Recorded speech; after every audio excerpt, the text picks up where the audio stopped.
자기 긍정, 자기 부정.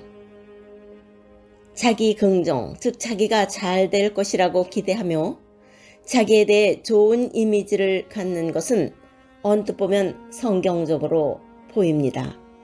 그러나 성경적 자기 긍정은 반드시 자기 부정을 통과한 후에 얻게 되는 자기 긍정입니다. 그것 없이 막바로 자기 긍정을 가지는 것은 잘못된 세상 철학입니다. 비슷하지만 아닙니다. 이사야의 자기 부정. 그런데 이런 놀라운 소명을 받고도 불행한 일이 한 가지 있습니다. 이사야는 자기 부족함을 깨닫게 된 것입니다. 그때 내가 말하되 화로다 나여 망하게 되었도다. 나는 입술이 더러운 사람이요 또 입술이 더러운 사람들 가운데 사는데 세상은 자기 긍정을 강조합니다. 희망의 신학자 폴 틸리히는 자기 긍정에 대해 자주 강조해서 가르쳤습니다. 예를 들면 나는 90세 이상까지 건강하게 살 것이다. 나에게는 반드시 내 소원을 성취할 수 있는 능력이 있다. 나는 도덕적으로 떳떳한 삶을 살고 있으며 내가 하는 일은 많은 사람들에게 유익을 주는 희망적 사역이다.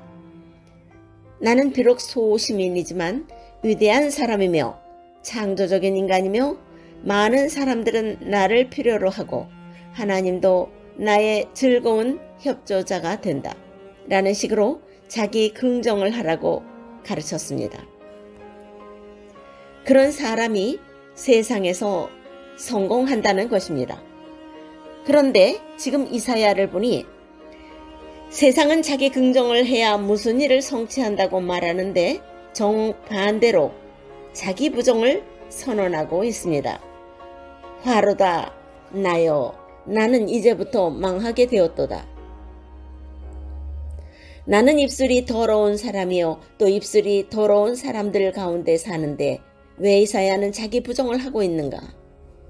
이사야는 지금까지 자신에 대한 스스로의 평가가 꽤 괜찮았습니다. 보통 사람들은 자기가 스스로 볼 때 항상 자신이나 자기 자녀를 좋게 평가합니다. 이런 현상을 심리학적 용어로 자아증진이라고 합니다. 그는 20대 나이로 왕족으로서 우시아 왕의 국정에 참여했던 엘리트였습니다. 이 나라에서는 누구보다도 애국심이 강했던 사람이요 하나님께 대한 신앙심도 괜찮았습니다. 그는 왕족으로서 장래가 촉망되던 청년 지도자였습니다. 우시아 왕이 죽고 나라가 혼란할 때 자기 혼자 이렇게 성전에 와서 심각한 기도를 드리는 것만 봐도 훌륭한 청년임에 손색이 없습니다. 스스로도 모든 사람 앞에 자신만만한 청년이었습니다. 하나님과 대면하면 자기 부정이 일어납니다. 그런데 지금 그가 하나님과 1대1로 대면하여 마주섰을 때 그때 자기 모습의 진면목을 불현듯 보게 되었습니다.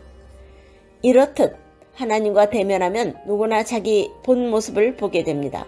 그래서 칼빈은 하나님을 깊이 아는 것이 자기를 깊이 아는 길이라고 말했습니다.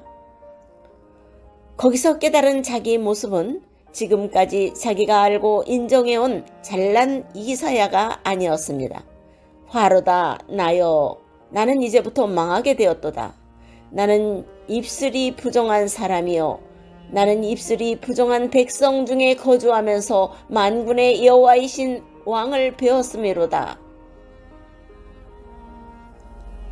이 이전의 이사야는 고상한 자신과 천박한 백성들을 차별화했을 것입니다. 이 백성을 보십시오. 이렇게 형편없고 입술이 더러운 백성들입니다. 그러나 적어도 나는 그렇지 않습니다. 라고 기도해왔을 것입니다. 그런데 거룩하신 하나님 앞에서 거울처럼 환하게 반사된 자기의 모습은 아, 나도 그들과 똑같은 더러운 입술이구나. 비로소 인정하게 되었던 것입니다. 나 역시 똑같이 입술이 더러운 백성 중에 한 사람임을 이제야 인정하게 되었습니다. 베드로의 자기 부정. 베드로는 처음에는 자신만만한 수제자였습니다. 그는 가끔 다른 제자들을 무시하면서 자신을 차별화하면서 말했습니다. 주여, 이 아이들이 다 주를 버릴지라도 저는 안 버리겠습니다. 그런데 실패한 베드로가 갈릴리 해변에서 예수님과 1대1로 마주치게 되었습니다. 내 양을 먹이라. 과거에 철저하게 자기 긍정을 하던 베드로가 이제는 반대로 자기 부정을 하고 있습니다. 제가 주님을 사랑하는 줄 주께서 아십니다.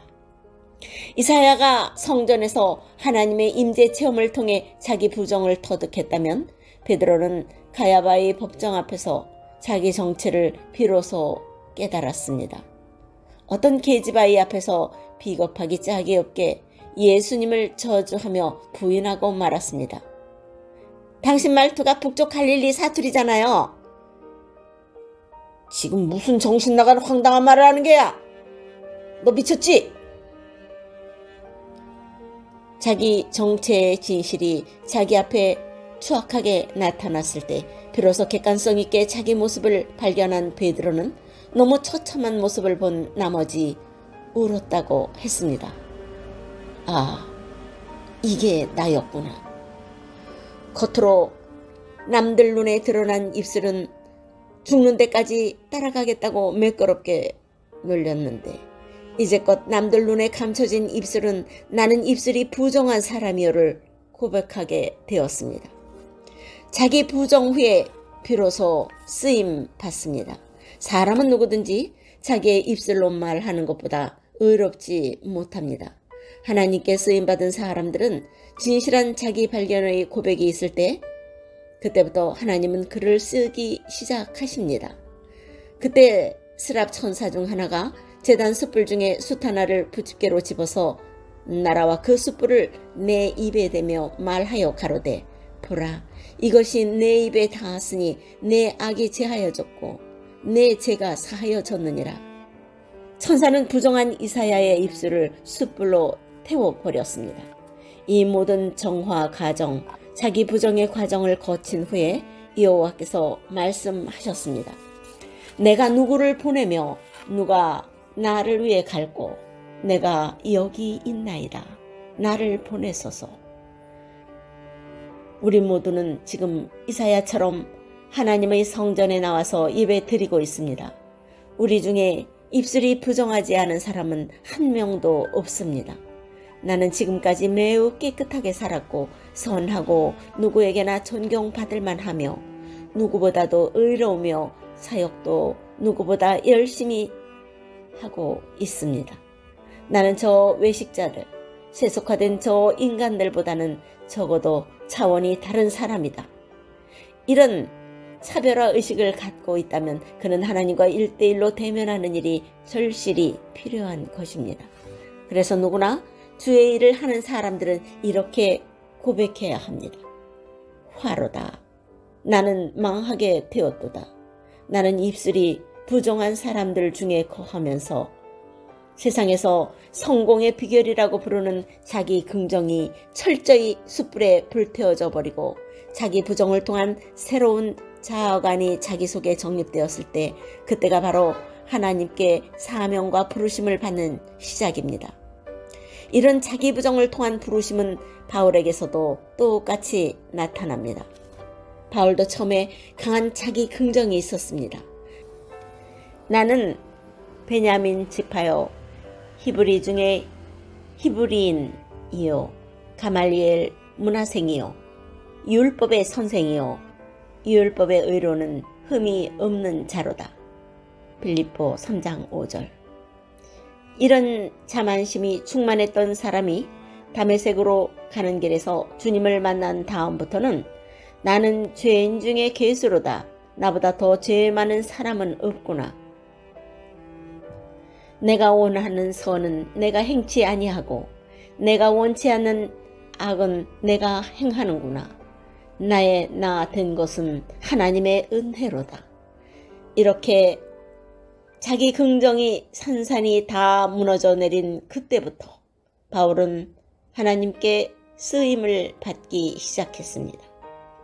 이처럼 자기 부정은 하나님의 종에게는 사명자로서 출발하게 만드는 영적인 자기 긍정이 되는 것입니다. 업적 위주로 일을 하면 안 됩니다.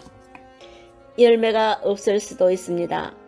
자기 부정을 통해 하나님의 소명을 받아서 일을 했다면 그 부르심이 순수하고 진짜니까 괄목할 만한 성과가 나타나야 정상이 아닌가.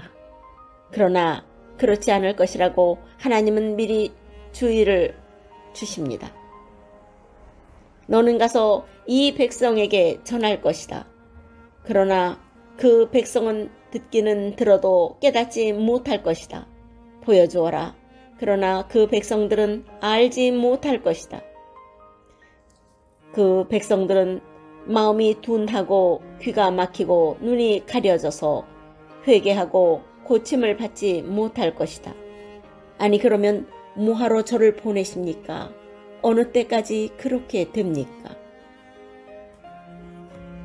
성읍들은 황폐하여 거민이 없으며 가옥들에는 거주하는 사람이 없고 이 토지가 전폐하게 되며 사람들이 멀리 옮겨져서 이 땅에 패한 곳이 많을 때까지 그렇게 하라. 철저하게 저들이 망할 때까지 그렇게 하라는 것입니다. 무슨 뜻일까요? 업적과 성취 이런 것을 버려야 합니다. 자기 부정, 이 말은 업적 성취를 근본적으로 목적하지 않는다는 뜻입니다. 하나님의 일을 하는 사람들이 꼭 기억해야 할 것이 있습니다. 내가 하나님의 일을 좀 한다고 그 자리에서 좋은 결과가 나타난다고 생각하면 오산입니다. 즉 업적 위주의 일은 결코 해서는 안 됩니다. 마치 메아리 없는 외침과 같이 일을 하면 할수록 더욱 황폐한 결과가 생기는 끝없는 헛수고 같은 일이더라도 그것이 내 사명이면 묵묵히 감당해야 한다는 것입니다. 주님의 일을 감당하는 것이 어려운 부분이 바로 이런 부분입니다. 예수 그리스도의 지상 목회는 과연 성과가 없는가? 오병이어의 표적도 보여주시고 셀 수 없는 많은 환자들도 고쳐주셨습니다. 거친 풍랑도 잔잔케 하시고 주옥 같은 말씀으로 계속 가르치셨습니다. 그런데 그 성전 건물 지으신 것도 없고 전도 유명한 똑똑한 제자 한 명도 배출하지 못하셨습니다. 스승이 십자가 질 때 뿔뿔이 흩어져서 다 도망갔습니다. 그렇게 아끼셨던 민중은 도리어 십자가에 못 박아라고 고함쳤고 메시아를 유혹하며 저주했습니다. 그러면 진짜 예수님의 목회가 실패했을까요? 하나님 나라의 소명은 업적 위주가 아니라는 것입니다. 열매는 하나님이 거둘 것이니 우리는 자기 사명만 감당하면 된다는 것입니다. 이것이 주의 일의 성격입니다. 하나님 나라의 이면 역사 구루토기를 볼 줄 알아야. 그런데 우리는 자꾸 열매를 내가 내 시대에 거두려고 하다 보니 오버하게 되고 여러 부작용들이 생기는 것이 사실입니다. 이사야가 걸어갔던 50년 예언 사역의 길은 재미없었고 고달팠을 것입니다. 그러나 위대한 예언자로서 역사 속의 길이 영원히 남아 있습니다. 밤나무 상수리나무가 배임을 당해도 그 구루터기는 남아있는 것 같이 거룩한 씨가 이 땅의 구루터기니라. 이사야 6장 13절. 거룩한 역사는 눈에 확 띄지 않습니다. 그러나 반드시 있습니다. 구루터기처럼 사람들 눈에 보이지 않는 땅 속에 남는 자는 결코 사라지지 않습니다. 하나님 나라 역사는 대대로 계속 이어지는 것입니다. 나는 내 시대적 사명만 감당하고 가면 됩니다. 나는 주님을 위해 제 재산을 다 쓰고 이제 남은 것이 없습니다. 저는 주님을 위해 일평생 50년 목회하고 이제 남은 것이 아무것도 없습니다. 주님은 아무것도 결과가 안 보여도 괜찮다고 하십니다. 우리가 매달 선교비를 온갖 고생하며 수백 군데 꼬박꼬박 보내도 효과가 너무 미미해도 괜찮다는 것입니다. 우리가 하루 종일 나가서 전도해도 결신자 한 사람도 못 얻을 수도 있습니다. 그러면 헛수고인가? 아닙니다. 우리는 씨만 뿌리면 되고 열매는 하나님이 거두십니다. 기독교 사역은 업적 위주로 하는 것이 아닙니다. 하나님이 가라면 가고 뿌리라면 뿌리고 그만두라면 그만두면 되는 것입니다. 그게 하나님의 사역을 감당하는 소명받은 자들의 특징입니다. 위 진리는 개인적으로도 그렇고 교회적으로도 그렇고 민족적으로도 그렇습니다. 세상은 오늘도 자기 긍정, 자아 개발, 셀프 디벨롭먼트를 가르칩니다.